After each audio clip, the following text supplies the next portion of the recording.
Hello.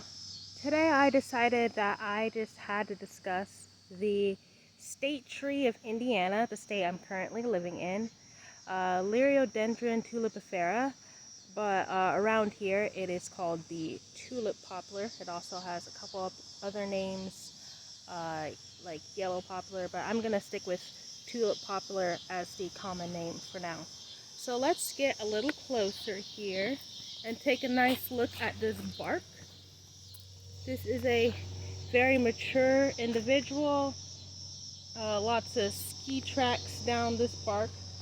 But if you look a little bit higher up on the tree, you can see it's a lot more distinctive up there that the bark starts to really get very flat and very light. So that sort of bark shape is and color is very distinct for tulip poplars. So now let's look over here at the leaves and the twigs. Now this leaf shape is very distinct. There's not really any other trees that have leaves like it. They're very large. They have this sort of odd, sort of like maybe cat face shape, almost like a star missing a point, something like that. And then you can see that these leaves are alternate here.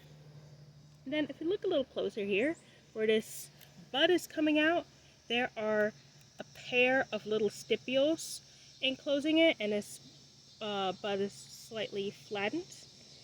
And so that is kind of, those two stipules are a feature of the Magnoliaceae family, which this is a part of.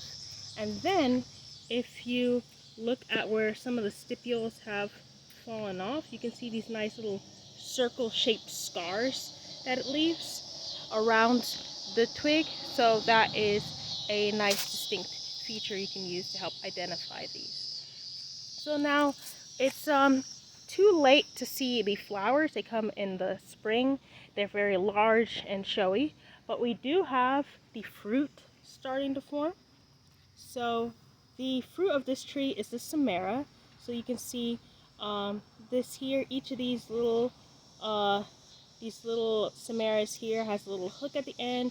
This will continue drying out, and eventually all of these little scales will start falling off and be the seeds. There are quite a few here.